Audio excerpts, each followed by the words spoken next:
하나님 말씀 받겠습니다. 하나님 말씀은 구약성경 요나서 1장 1절부터 2절까지 두 절만 다 같이 함께 읽겠습니다. 구약성경 요나서 1장 1절 2절 두 절입니다. 한 목소리로 찾으셨으면 읽도록 합니다. 시작. 여호와의 말씀이 아미떼의 아들 요나에게 임하니라. 이르시되 너는 일어나 저 큰 성읍 니느웨로 가서 그것을 쳐서 외치라. 그 악독이 내 앞에 상달하였음이니라 하시니라. 아멘.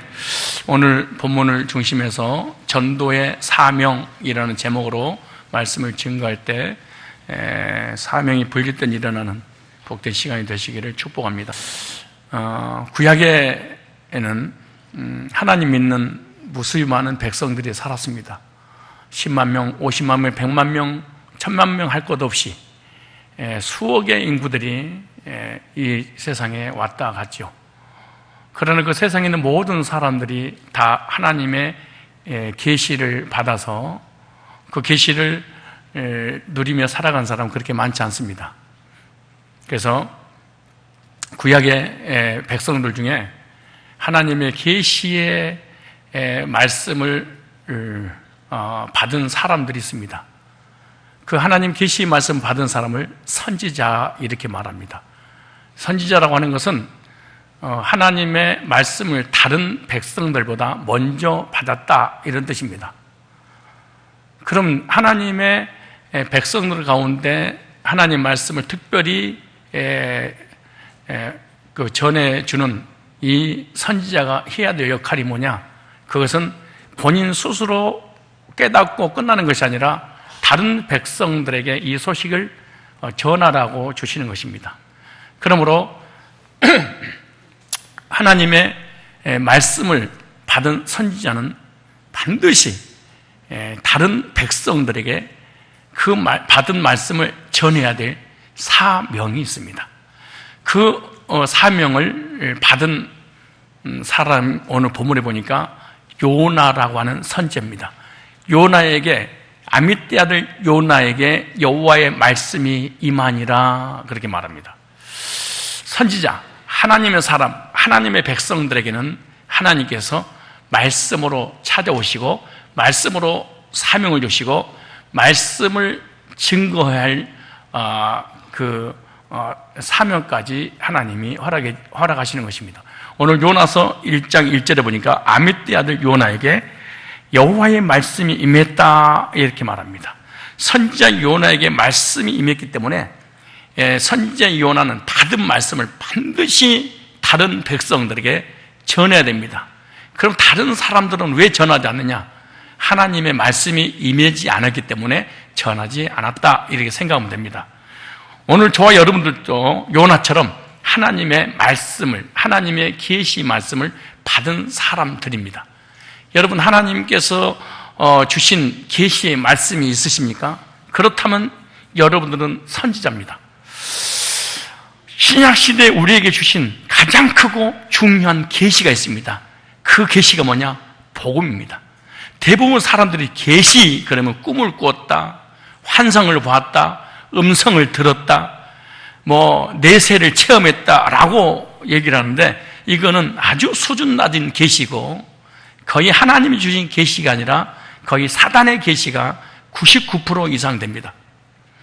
구약에는 이렇게 환상을 통해서 음성을 통해서 계시를 주시지만 성경 66권이 딱 기르고 난 다음부터는 계시의 종결이 됐기 때문에 말씀을 통해서만 주시는데 그 말씀 66권의 핵심 포인트가 뭐냐? 바로 복음입니다.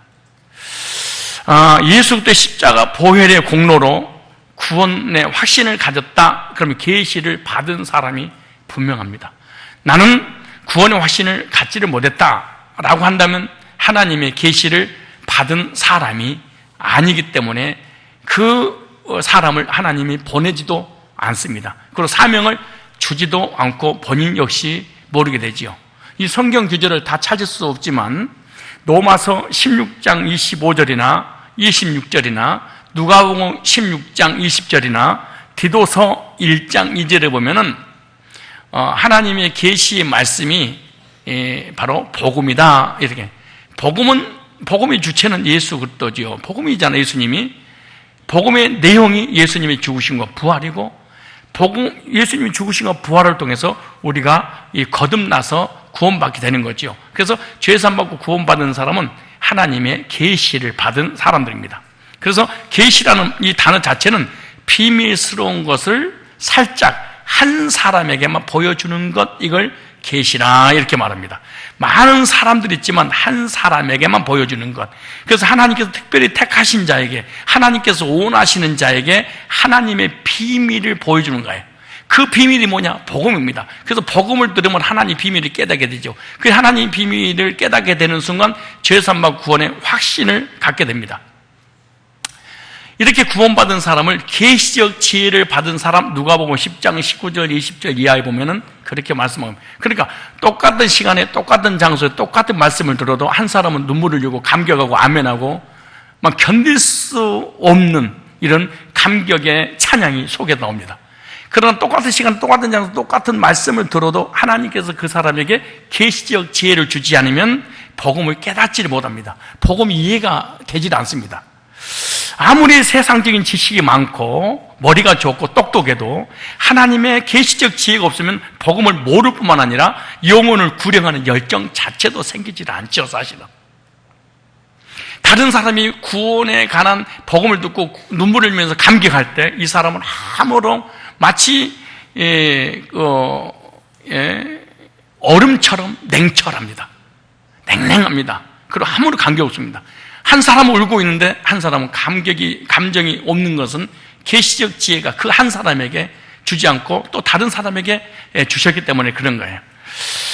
하나님께서 그 계시를 열어주는 사람은 반드시 복음을 깨닫게 되어 있습니다.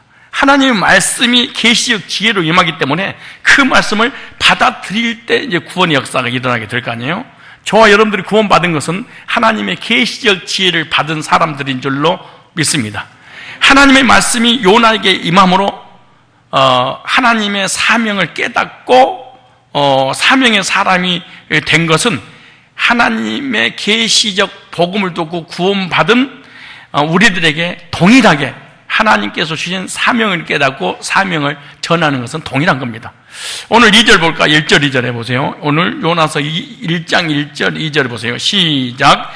여호와의 말씀이 아미떼 아들 요나에게 임하니라. 이 서론 부분은 다음 시간 한번 더 해야 될 필요가 있어서 자세히 배경 설명은 다음에 하기로 하고요.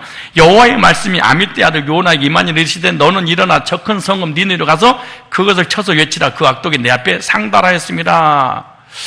이 요나서 1장 1절의 전도의 사명, 선교의 사명, 영혼을 구령해야 될 이 사명은 요나의, 어떻게 이렇게 이름을 기가 막히게 번역을 했어요. 예, 그 2650년 전에 있었던 요나에게 주신 말씀으로 끝나는 것이 아니라 오늘날 요나에게 주신 말씀이에요. 누구에게? 요나에게. 저 사람에게 주는 게 아니고 요나에게. 한번 예를 보세요. 요나에게. 예, 그래서 요나 2000년 전에 예수님 오시기 전 600년, 700년 전에 하나님께서 요나를 만나 주심으로 하나님 말씀 임해서 말씀을 전하는 그런 사명을 받은 것처럼 오늘 동일하게 예수 안에서 구원받고 하나님 백성이 된 사람 이 요나에게 동일한 말씀을 주셨는데 그 명령이 뭐냐? 전도 명령입니다.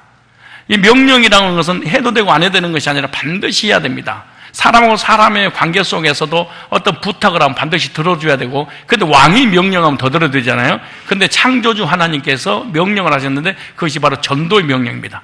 근데 그 전도의 명령 첫 번째가 뭐냐? 2절입니다. 자, 시작. 너는, 요나는 일어나. 그러면 첫 번째 하나님께서 주신 전도의 명령이 일어나. 이러면. 그걸 일어나란 말은 무슨 말이냐면 새로운 각오와 결단, 충성을 요구하는 거예요. 새로운 각오와 새로운 결단과 새로운 충성, 변함없이 이 일을 감당해야 되지 않겠느냐. 일어나라. 그래서 요나에게 주신 전도의 명령, 또 오늘 우리들의 이 요나에게 주신 전도의 명령 첫 번째가 뭐냐? 일어나라. 이렇게 말합니다. 원래 예수님께서 죽은 자를 살리거나 앉은 자를 일으킬 때 일어나라 이럴 때 우리 달리다콤 일어나라는 찬송 있잖아요. 일어나라 할 때는 쿰이라는 히브리어입니다. 달리다 쿰이 여기 일어나라. 이 말은 일어서다, 일어나다, 일으키다, 세우다 이런 뜻입니다. 쿰은 단순히 앉은 자리에서 일어나라는 의미가 아니에요. 쿰은 영혼을 구원하기 위해서 새로운 각오와 결단을 촉구하는 겁니다. 요나가 사는 이스라엘 땅에서 한 번도 가보지도 만나보지도 못한 이역만이 멀고 먼 나라 니느웨로 가서 그들이 저지른 우상 숭배 죄와 그들이 지은 죄악에 대한 심판을 선언하고 회개를 촉구하는 메시지를 전하기 위해서는 일어나라 이럴 때 이거는 행동이 옮긴다는 건 진짜로 쉬운 일이 아닙니다. 그뿐 아닙니다. 원수인 적대국에 가서 죄에 대한 심판을 선포하고 죄악에서 우상에서 돌아오면 심판이 면제되고 회복을 가져오게 할 수 있는 복음을 전하는 것이 결코 쉬운 일이 아닙니다. 선한 사람, 착한 사람, 좋은 사람에게 복음을 전하는 것도 우리가 쉽지 않잖아요. 우리 가족들에게 전하는 것도, 우리 이웃에게 전하는 것도, 혈연, 지연, 학연에게 전하는 메시지도 쉬운 게 아닌데 일본 사람처럼 온수인 국가, 적대 국가, 그것도 이웃집도 아니고 수십리, 수백리, 수천리, 수만리 떨어진 한 번도 가보지도 만난 적이 없는 그들에게 가서 그들이 살고 있는 그곳에 우상숭배죄를 또 도덕과 윤리를 범한 그 죄악에 대해서 회개하지 않으면 멸망시킬 거고 회개하지 않으면은 하나님이 저주할 것이니까 회개하라, 돌이켜라 이 말 하는 게 결코 쉬운 일이 아니죠. 오늘 우리도 또 처음 보는 사람에게 또 그들이 불교를 섬기고 유교를 섬기고 있는데 제사 지내면 3, 4대가 망하고 우상 숭배하면 저주받고 이런 말을 어떻게 한다는 게 결국 쉬운 일이에요. 여러분 오늘 이번에 명절 때 집에 가가지고 가족들 어른들이 다 모여가지고 제사 지낼 때 거기다 대고 제사 지내면 귀신 나타나는 것이고 3, 4대 저주받고 멸망합니다. 저주받습니다. 저주받기 전에 제사를 하지 말고 창조주 하나님 섬기세요. 이게 쉬운 일이겠어요? 그냥 그저 바라만 보고 있는 거지. 근데 여기서 여기 그래서 이 달리다 쿰 일어나라 그리고 걸어가라 라고 하는 거예요. 그런데 여기 어떻게 문법이 되어 있냐 그러면 2인칭 단수 명령형으로 됐습니다. 그러니까 이 달리다 쿰 가라는 모든 이 그 문법이 요나 선지자 개인에게 주신 거지 이스라엘 백성 전체에게 주는 게 아니었다는 거예요. 그러니까 오늘 우리들에게도 영혼을 구령하는 것 모든 사람이 주는 것이 아니라 하나님의 말씀에 개인에게 주는 거지. 그래서 이 하나님의 사명을 받아 말씀을 전하기 위해서는 직접 자신의 발을 움직여 말씀을 드려야 할 이들에게 나아감을 말씀하고 있는 거예요. 그래서 요나가 직접 가서 말씀을 전해드릴 이 사명을 받은 거예요. 그 오늘 같은 날은 비행기를 타고 가고 막 이러면 되잖아요. 근데 뭐라고 성경 기록되냐 그러면은 걸어서 가라 이렇게 말해요. 여러분 니느웨는요 이 티그리스 강 상류 동쪽 연안에 자리 잡은 아수르 도성입니다. 니느웨는 노아의 세 아들 가운데 함의 아들인 구스의 아들 하나님 보시기에 특이한 사냥꾼 니므롯이 건설한 고대 도시입니다. 창세기 10장 8절로 12절에 나오지요. 언약 백성이 아닙니다. 언약 밖의 백성이 성을 쌓고 난공불락의 요새를 만들었죠. 그런데 하나님은 이 성을 뭐라고 표현했냐? 큰 성읍 그렇게 말합니다. 왜냐하면 4장 11절에 이렇게 말합니다. 니느웨 성읍이 좌우로 분별치 못하는 자가 12만 명이나 있다 이렇게 말하죠. 이렇게 말하죠. 하물며 이 큰 성읍 니느웨는 좌우를 분별치 못한 자가 12만 명이요 육족도 많이 있나니 내가 아끼는 것이 어찌 합당치 아니하냐. 이 3장 3절에 보면은 니느웨 성읍은 얼마나 큰지 3일 걸릴 정도로 크다고 했습니다. 그러니까 복음을 그들에게 전하려면 3일 동안 걸어서 다니면서 말씀을 전해야 돼. 우리가 걸어서 어디까지 예배를 드릴 수 있을까요? 이 3일, 우리가 걸어서 3일 동안 걸으면 어디까지 갈 수 있나요? 수원? 오산? 평택? 아니면 대전? 대전까지 3일 정도, 대전까지 걸어서 3일이면 가나요? 며칠 걸린다고? 이틀 걸려, 대전까지? 그럼 3일 걸리면은 전주까지 가야 된다는 얘기잖아요. 그죠? 전주는 3일 정도는 되겠네. 조금 안 돼. 근데 그 3일 길을 걸으면서 뭐 해라? 우리가 요즘 차 타고 예수 천당 불신 지옥 그 현수막 딱 걸어놓고 그 마이크로 복음 전하잖아요. 예수 천당 불신 지옥 막 외치잖아요. 근데 요즘 목회자들은 차를 타고 다니면서 편안하게 마이크에다가 녹음해놓고 예수 천당 불신 지옥 외치지만 지금 요나에게 전하는 메시지는 어떻게?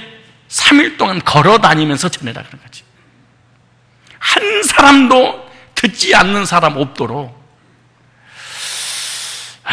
그래서 극히 성읍 3일 동안 걸어가면서 전해야 될 그 성읍이니까 얼마나 컸다는 얘기 아닙니까? 니느웨로 가기 위해서는 제일 먼저 뭐 하는 거예요? 일어나라. 새로운 각오와 결단을 촉구하는 거죠. 사도행전 9장 11절에도 빌립에게 주신 명령도 일어나라 이렇게 말합니다. 사도행전 10장 20절에 베드로에게 주신 명령도 일어나라. 사도행전 9장 11절에 아나니아에게 주신 메시지도 뭐냐? 일어나라. 일어나라. 복음을 위해서, 영혼을 구령을 위해서 제일 먼저 해야 되는 게 없느냐? 새로운 각오와 결단을 하지 않고는 불가능한 일이다.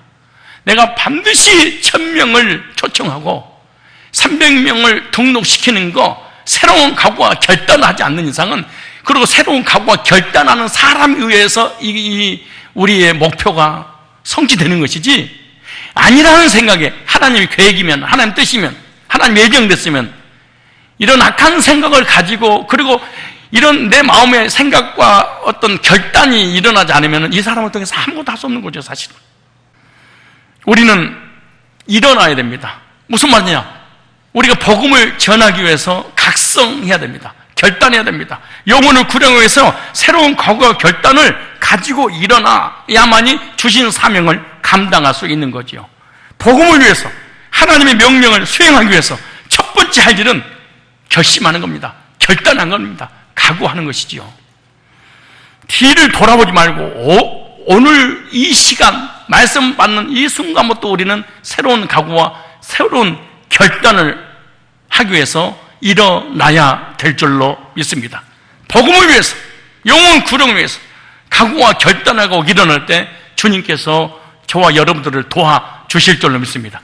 복음을 전하기 위해서 내가 결심할 때 하나님이 그 결심을 도와주고 그 결심을 하나님 붙잡아 주시는 거예요. 여러분, 우리가 결심하는 그런 결단과 결심은요, 썩은 새끼줄과 같이 쉽게 끊어집니다. 그러나 하나님이 함께 하시는 결단은 반드시 끝까지 그 말씀을 성취시켜 주실 줄로 믿습니다. 성도야, 일어나라. 복음을 위해서, 복음 들고 일어나라. 영혼의 구령을 위해서 일어나라. 무슨 말이냐? 새롭게 다짐하고 새롭게 결단해야 되지 않겠냐, 이렇게 말합니다. 여러분, 무엇인가 결단하는, 무엇인가 결심하는, 무엇인가 다짐하는 이 새로운 각오를 가지고 출발하는 사람에게 하나님은 그 일을 도와주시고 그와 함께 하시고 인도하시고 영혼을 맡겨주실 줄로 믿습니다. 그러므로 복음을 위해, 영혼 구령을 위해 하나님 앞에 한번 결단합시다. 하나님, 나는 결단이고 뭐고 나는 오직 건강을 위해서만 살고 싶어요. 하나님, 나는 내 사업 하나 잘 됐으면 좋겠습니다. 나는 인생이요, 나는 올인했어요, 사업에. 나는 내 인생이요, 가정에 올인했어요. 나는요, 돈 버는데 올인했어요. 나는 공부하는데 올인했어요. 주님께서 뭐라고 하든 나는 괴롭지 않습니다. 나 건들지 마세요. 이러십니까? 아니면 이번 기회에 한 영혼을 그리스도께로 할 수 있다. 1000명 하면 된다. 다짐만 뭘 하세요. 결심만 뭘 하세요. 하나님, 나는 평생에 한 번도, 한 영혼도 주님께 인도한 적이 없어요. 수십 년 교회 다니는데 불신자에게 주변 사람 예수 믿고 구원받으세요, 한 명한테 그리스도께로 인도해 본 적도 없습니다. 부끄러운 줄 아시고 하나님, 이번에 내가 새롭게 다짐했습니다. 결심했습니다. 결단했습니다. 일어나겠습니다. 라고 마음 먹으면 하나님께서 여러분의 결단에 힘을 주실 것입니다. 인도하실 것이고 사람을 붙여 주실 줄로 믿습니다.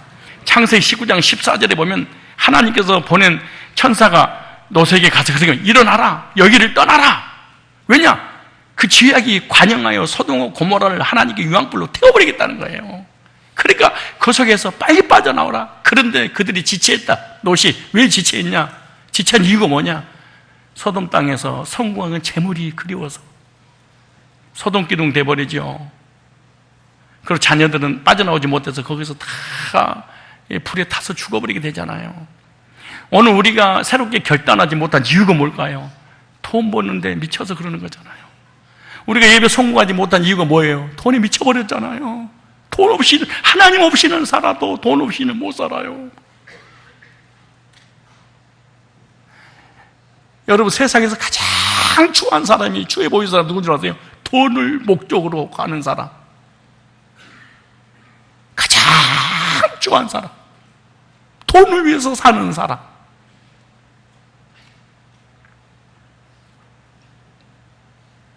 돈이 자기 전부인 사람. 왜 우리가 예배 성공이 안 되고 영혼 구령에 관심이 없죠? 소돔과 고모라 땅. 왜 소돔과 고모라가 멸망할 때 롯의 가족들도 멸망했나요? 돈이 미쳐버렸어요. 여러분, 가끔가다 우리가 우리 스스로 한번 생각해 보셔야 됩니다. 어떤 생각이? 불신자들하고 비교 한번 해보세요. 불신자하고 나하고 다른 게 하나도 없다는 거를. 불신자 돈 벌 때 나도 돈 벌고, 불신자 여행 갈 때 나도 여행 가고, 불신자 얘들 키울 때 나도 키우고, 불신자들 돈에 미쳤을 때 우리도 똑같이 미치고, 다를 게 뭐가 있을까요? 뭐가 다를까요?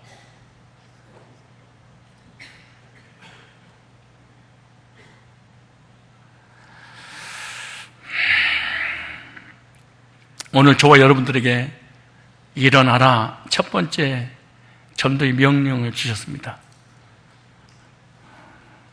한번 각오 한번 해봐라. 한번 결단 한번 해봐.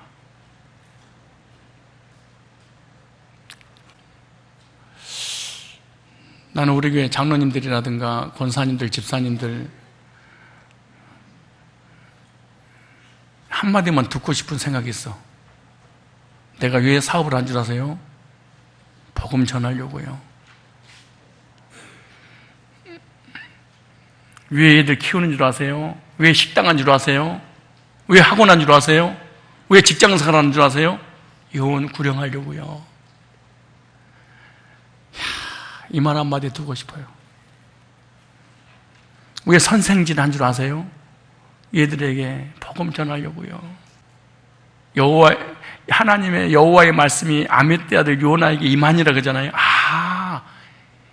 말씀이 임해서 구원받은 자만이 사명을 느낍니다.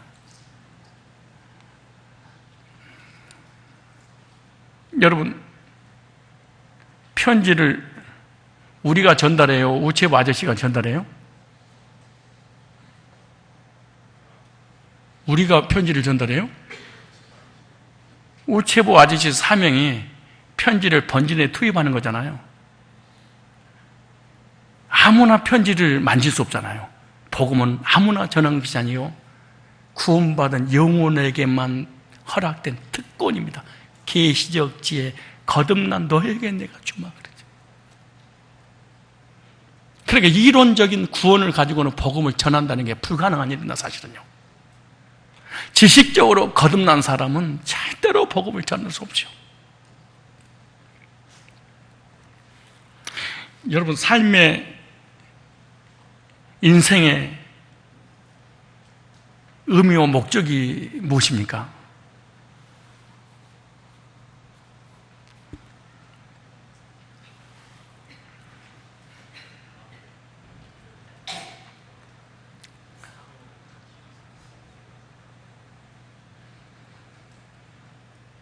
세상에서 가장 불행한 사람, 사명이 없는 사람, 여러분, 사명과 은사는 달라요. 은사는 다 달라요. 5달란트, 2달란트, 1달란트. 문화, 이거는 사명입니다. 사명은 똑같이 좋습니다. 그런데 은사를 주신 목적이 뭐냐? 문화를 위해서. 다양한 은사들이 모여서 하나가 되어 영혼을 구령하는데 목적을 갖게 하려고. 축구 11명이 합니다. 포지션은 다 다르죠. 목적이 뭐냐? 골 넣는 거죠. 교회의 존재의 목적이 뭐냐? 영혼을 구령하는데 많은 은사가 필요하죠. 우리의 교회의 존재의 목적이 영혼 구령하지 않는 은사는 사단이 주는 겁니다, 사실은.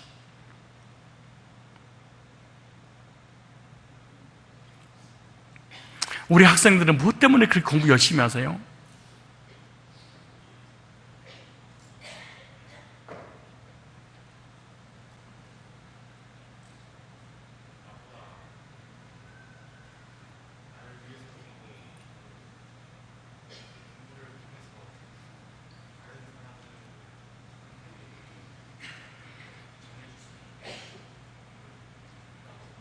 목적이 분명한 사람, 삶의 의미를 깨달은 사람,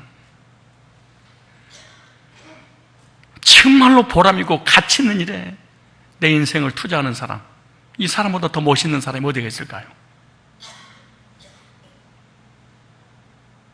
하나님께 주신 전도 명령 감당하려면 첫 번째, 일어나라. 결단 한번 해봐. 각오 한번 해봐. 한번 다짐 한번 해봐라.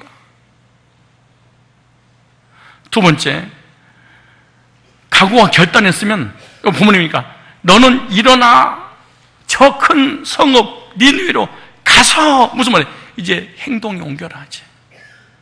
마음으로 새로운 각오만 결단만 하고 있지 말고 이제 옮겨야 될 거 아니냐. 이론적인 신앙 때문에 그러는 거예요. 요나에게 두 번째 명령은 일어났으면 니느웨로 가라. 그래 명령을 내렸어요. 가라. 이 얄라크란 단어입니다. 가다, 오다, 걷다. 주님께서 요나에게 사명 감당하기 위해서 일어났으면 이제 지시할 땅으로 가라! 이제 가는 거죠. 이와 같이 주님은 택자들을 구원하시기 위해서 주의 종들에게 사명을 주시고 그 사명을 감당하기 위해서 사명의 장으로 가라! 이러는 거죠. 사도행전 10장에 보면 하나님의 말씀이 베드로에게 임하죠. 너 빨리 일어나 고넬료에게 가라. 그렇게 말합니다. 왜 고넬료에게 가라고 하는 이유가 뭐냐? 고넬료가 하나님을 경외한단다. 기도도 맞이한단다. 그래서 구제가 하나님 앞에 상달도 됐단다. 그리고 천사하고 대화도 나눴단다. 천사의 음성도 들었단다. 신비한 체험을 다 했단다. 구원만 못 받고. 오늘 한국교회와 우리 주변에도 고넬료 신앙 같은 교회들이 얼마나 많은지 모릅니다. 예배 충실합니다. 기도도 많이 합니다. 헌신 많이 합니다. 헌금 많이 합니다. 구제합니다. 아니 외국까지 나가서 구제합니다. 그리고 기도해서 응답받고 음성도 듣습니다. 구원만 못 받고. 얼마나 불쌍합니까? 그래서 이렇게 말씀하는 거예요. 가라. 그 사람한테 가라. 가서 복음 전해줘야지. 베드로가 기도만 한 거야, 기도만. 베드로가 기도했으면 이제 가야지. 누구에게? 고넬료에게 가라. 온갖 신비한 체험을 다 했어도 거듭난 적이 없는 교인들이 너무 많이 있으니까 가서 복음 좀 전해주라. 그렇게 말합니다. 사도행전 16장에 보면 바울에게 하나님의 말씀이 임했지요. 마케도니아의 한 사람이 자기를 부르는 환상을 봤습니다. 그리고 그 환상을 보고 따라갔더니 안식일에서 많은 사람이 모여서 빨래터 옆에서 기도하려고 합니다. 기도처가 있는가 하여 그 개천으로 갔더니 많은 사람이 모여서 기도를 하고 있는데 그들이 가서 복음을 전했더니 하나님께서 누디의 마음을 열어서 구원의 역사. 누디야 예배 잘 드리죠. 선교하러 마케도니아까지 갔지요. 그 사람은 돈을 벌어가지고 재물을 가지고 선교하는 일에 쓰려고 평생 동안 하나님 앞에 재물을 드리는 선교하는 일에 쓰지만 그래도 거듭난 적이 없습니다. 구원받은 적이 없어요. 그에게 가라. 우리 사도행전 8장을 찾아보실까요? 사도행전 8장. 이건 꼭 찾아봐야 돼. 네, 사도행전 8장.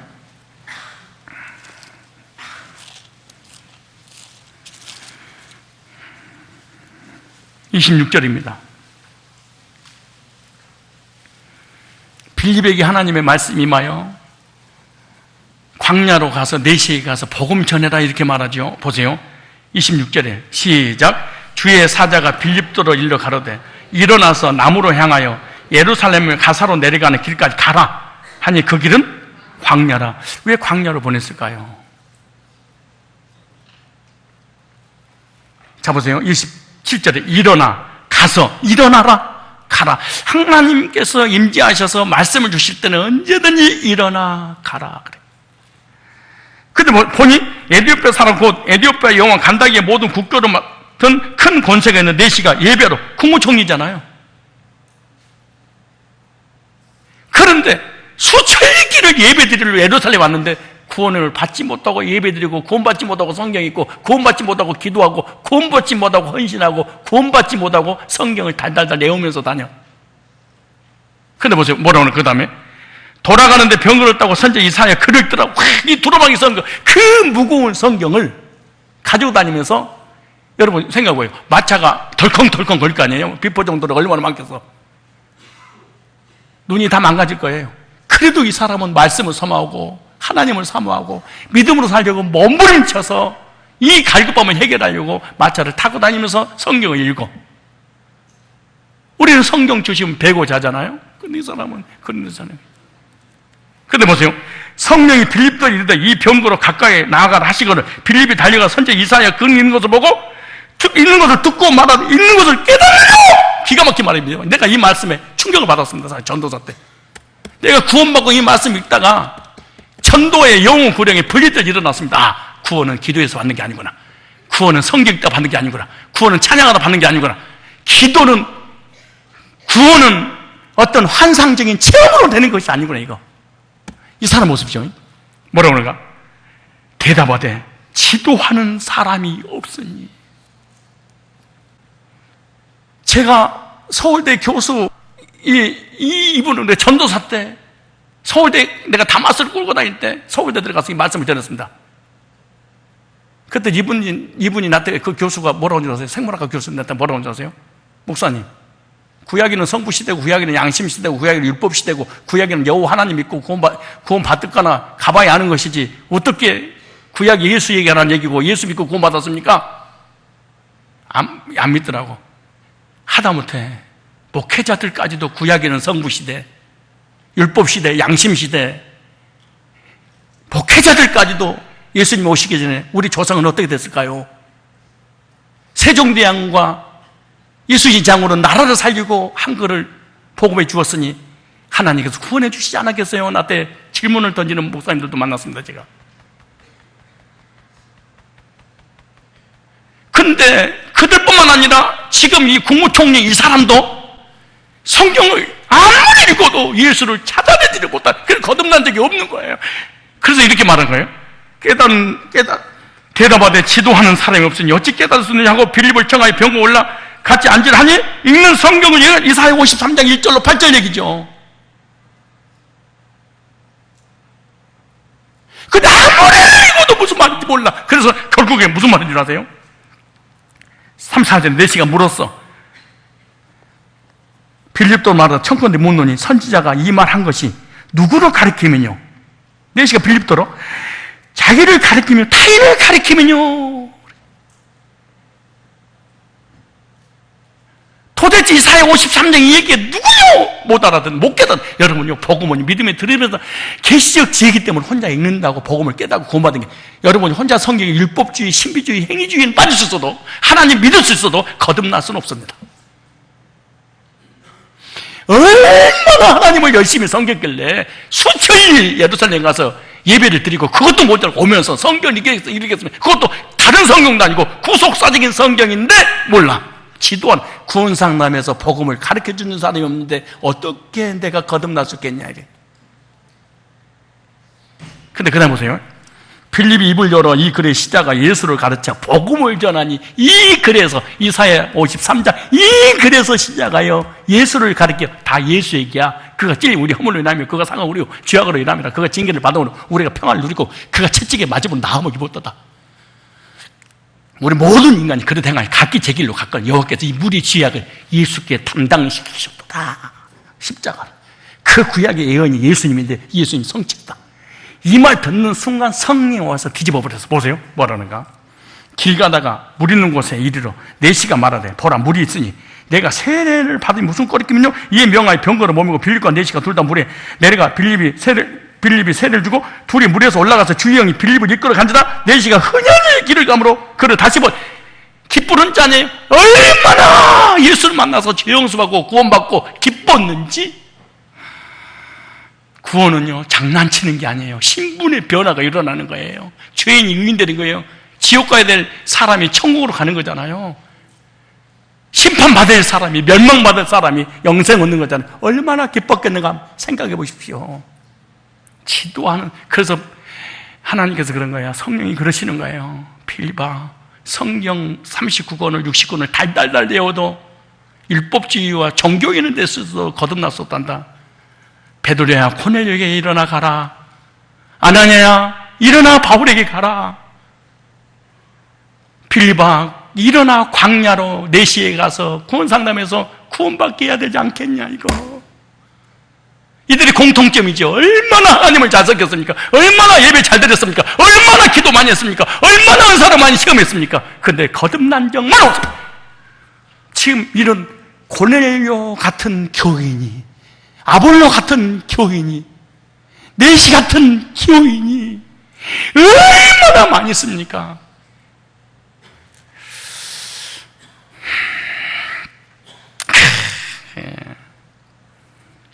오늘 저 여러분들에게 말씀합니다. 일어나라. 각오가 결단했니? 이제 만나러 가야지. 가야 되지 않겠냐? 근데 어디로 가야 됩니까? 오늘 다시 본문 볼까요? 어디로 가야 될까요? 요나서 1장 2절입니다. 1장 2절에 그 악독이 내 앞에 상달했습니다. 그래서 악독이 가득한 니느웨 성으로 가라. 아니, 세상에 무시무시한 사람 앞에 살인마들한테 가라는 거잖아요. 여기 악독, 이 라란다는데요. 나쁜, 악한 것. 왜 가야 됩니까? 악독이 하나님 앞에 상달됐대. 왜냐하면 그들이 악이 내 앞에 올라왔기 때문이다. 이렇게 번역합니다. 니느웨 성에서 저지른 악독으로 인해 부당한 억압과 박해를 당한 사람들의 억울한 호소가 하늘에 닿았다는 거예요. 창세기 4장 10절, 출애굽기 2장 10절에. 그래서 근데 참 이 말씀 보고 은혜가 되는 게 뭔지 아십니까? 이스라엘 백성들 선민들이 아닙니다. 이방인이라 할지라도 하나님의 일반 은총 가운데 하나님의 공의 가운데 있는지라고 말이죠.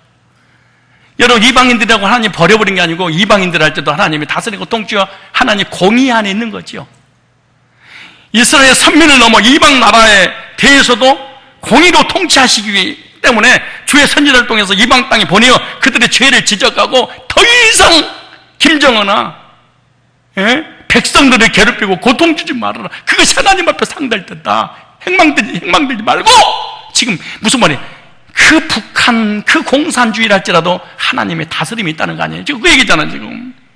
그 악독한 사람들이 도저히 주님의 말씀을 듣지 않을 것 같은 거예요. 이게 누가 듣겠어요, 이걸 갖다. 이런 사람들이, 이 약한 사람들이. 여러분, 얘들한테 가면서 길거리 가다 보면 담배 피고 있잖아요. 조금 대가리 피도 안 마는 건데 담배 피고, 누가 담배 안 끌어, 눈 깔아, 이 말 해봐요. 맞아 죽습니다. 그러니까 한마디 못하고 나부터 그냥 돌아오게 되더라고. 담배 피면서 딱 쳐다보고 담배 피고 있는데, 내가 딱 쳐다보고 눈 피했지, 뭐, 내가. 요즘 여자애들 건드면 안 되겠다만 침을 뱉어도 여자애들이 그 중학교 고삐리 얘네들이 티 하면서 내가 갔더니 뭘 꼬라봐 이씨 이런.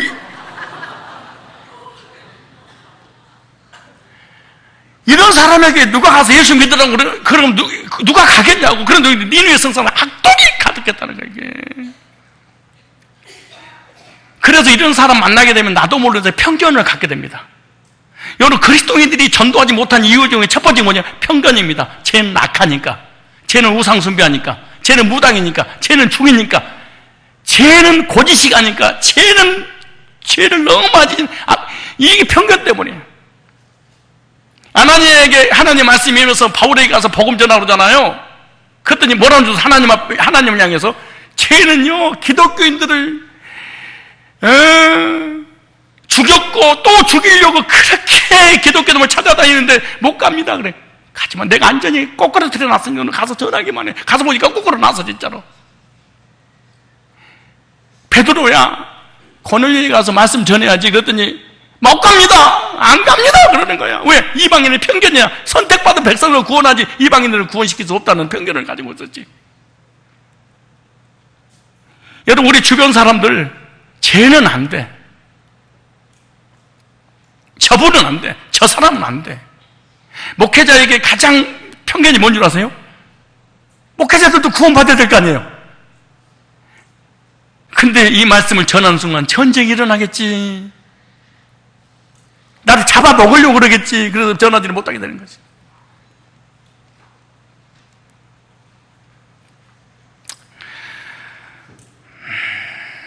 편견을 갖지 말고 일어나서 가라. 어떤 방법으로 하느냐가 중요한 게 아니고 결과가 어떻게 나타날 것이가 중요한 것이 아니라, 안일하게 앉아서 기다리는 게 아니라 영혼을 찾아가라는 주님의 명령입니다. 영혼들에게 가는 것이, 일어나서 가는 것이 전도의 시작입니다. 오늘 우리에게 사명을 주셨습니다. 우리가 가면 주님께서 준비해 다 놓으셨습니다. 갔더니 이스라엘 백성들보다 더 하나님 말씀 잘 듣고 회개하고 변화되는 놀라운 역사가 일어났죠. 사실은 여러분요, 새 신자가 하나님 말씀 잘 듣고요, 구원의 감격이 더 있지. 기존 신자가 그랬잖아요. 복음을 귀찮아해요. 기존 신자는요. 기존 신자가 아니고 기존 신자들이 아주 복음을 귀찮아합니다. 이야, 참 신기해요. 대한민국에서 사는 사람이 이 민주주의를 가장 좋아해야 되는데 민주주의를 가장 싫어하는 사람들이 한국에 많이 살아요. 예수님을 통해서 구원받은 하나님 백성들이 예수님을 가장 사랑하고 예수님의 복음을 가장 사랑하고 영혼을 가장 사랑해야 되는데 가장 미워하는 거, 가장 싫어하는 사람이 기독교인들이 너무 많아요.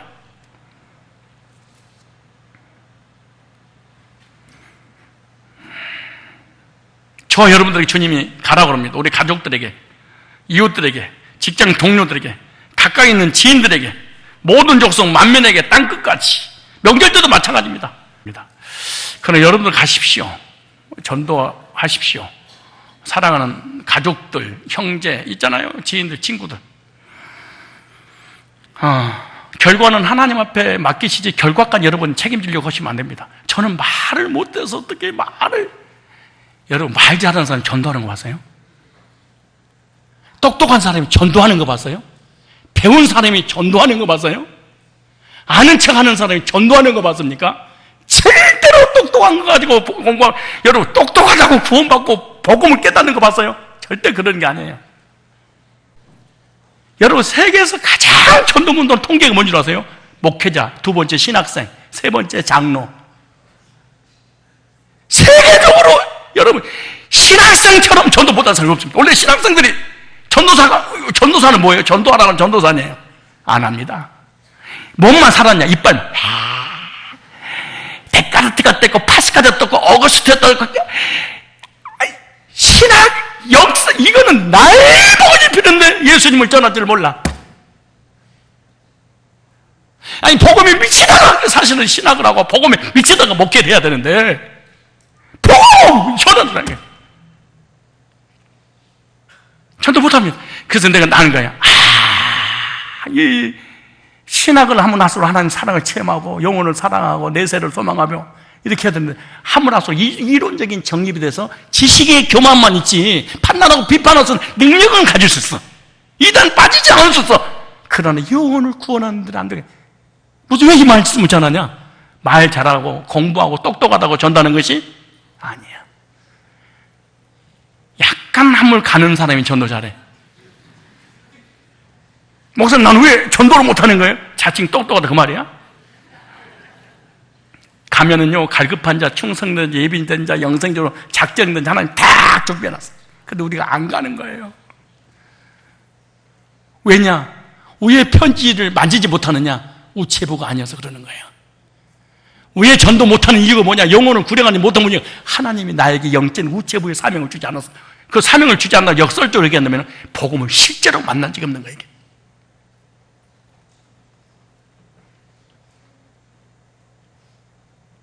세 번째, 전도를 어떻게 하라고 말씀하시죠? 외치라. 일어났냐? 새로운 각오가 결단했어? 그럼 영혼 있는 대로 가야지. 행동이 옮겨지. 행동이 옮겨놓고 만나서 어쩐 말이야? 외치라. 이 카라라는 단어입니다. 부르다, 선포하다 이런 뜻입니다.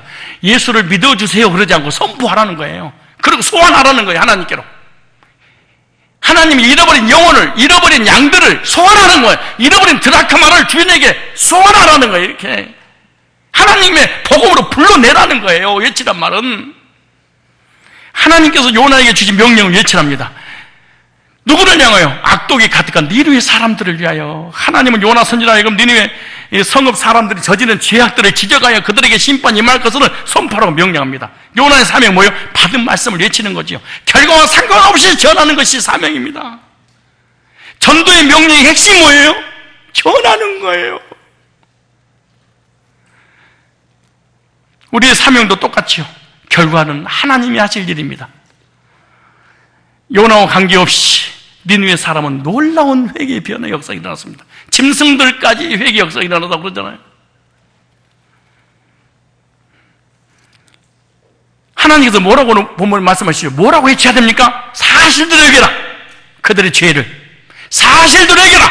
악독이 하나님 앞에 상달되었다고.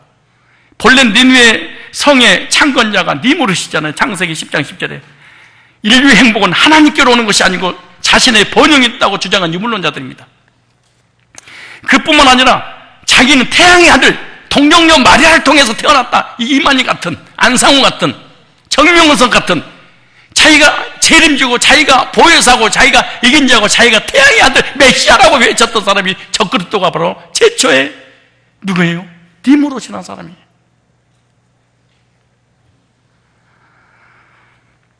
니무롯주의의 생활은요, 하나님을 공경하는 관념을 빼버린 무신론 사상이어서 니무롯주의에 지배되는 니느웨 성은요, 우상과 음란과 질투의 악이 지배하는 생활을 하게 되죠.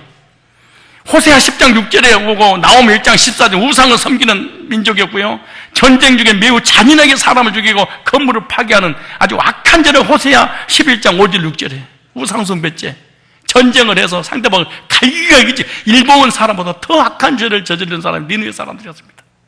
근데 거기 가서 외치라는 거예요. 이거 순교의 각오죠, 사실은.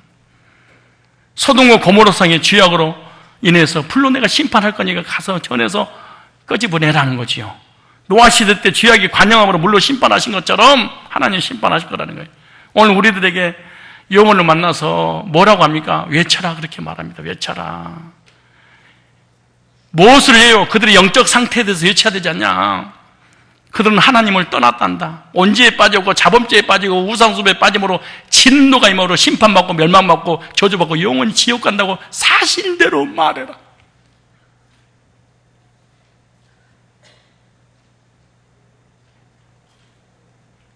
한 말만 걸어가면 낭떠러지야.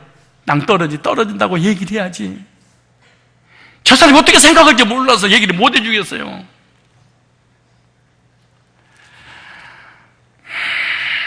복음을 받지 않는 자에게 오는 결과에 대해서 경고해야 됩니다. 어떻게 외쳐야 됩니까? 구제로는 구원받지 못한답니다. 선행으로는 구원받지 못한답니다. 아무리 착하게 살고 선하게 살아도 심판은 해결받을 수 없답니다. 율법을 지키고 신비한 체험을 하고 어떤 종교로도 허물과 죄로 죽은 영혼은 거듭날 수 없습니다. 천하인간에게 구원 얻을 다른 이름을 준 적이 없다고, 예수 외에는 구원자가 없다고, 창조주를 만나기 전에는 안식과 행복이 없고 천국 갈 수 없다고 전해야 됩니다. 내가 주님께 구원받고 거듭날 때 받았던 구속의 말씀을 전해야 되지 않겠냐? 하나님의 아들 독생자를 십자가에 내어주기에 사랑했던 성부 하나님의 사랑을, 우리 인간을 구원하려고 자기 몸을 십자가에 갈기게 찢겨 십자가에 죽으신 예수님의 구속의 사랑을, 예수 믿으면 죄 용서받고 의롭게 돼서 하나님 자녀가 돼서 하나님 인도를 받다가 천국으로 인도하신다는 이 내가 만난 주님을, 예수 믿었던 이렇게 은혜롭고 이렇게 평안하고, 누가 예수 믿으면 변화되지 않는다고 어떤 놈이 그러는 거예요? 단번에 영혼이 거듭나서 신부에 대해서 변화돼서 구원받은 사람이 변화되지 않는다고 누가 그러는 거예요? 구원론을 전하기 때문에 기독교가 이렇게 망가졌다고 어떤 놈이 그렇게 말을 하는 거예요? 이런 이단이 어디가 있어요?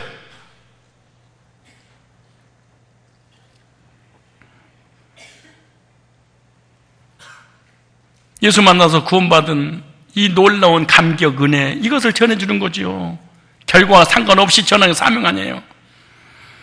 때로는 복음을 전하다 보면은 고난도, 시련도, 핍박도 올 수 있어요. 성경에 보면은 하나님의 종들이 하나님 말씀 받고 전하다가 많은 고난을 받았다고, 그렇게 우리가 복음 전하다고 그럴 수 있죠. 처음에는.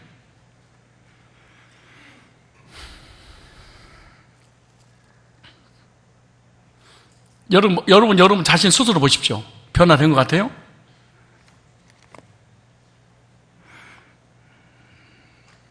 복음 전하면 어려운 일 당할 수 있지만 어려운 일하고 전혀 관계없이 사명을 감당해야 되지 않겠습니까? 내가 전한 말씀을 듣지 않는다 할지라도 꾸준히 전하면 언젠가는 그걸 싹이 나고 잎이 나고 가지가 생기고 열매를 맺게 되어 있습니다. 우리가 영혼을 사랑하는 마음을 가지고 가서 복음을 전하는 것이 우리의 사명입니다.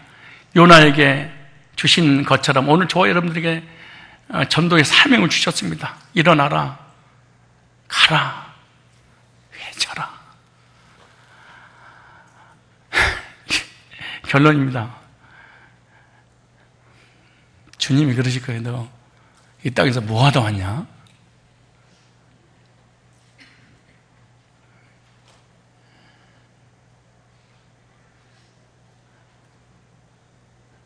뭐라고 대답할 것입니까?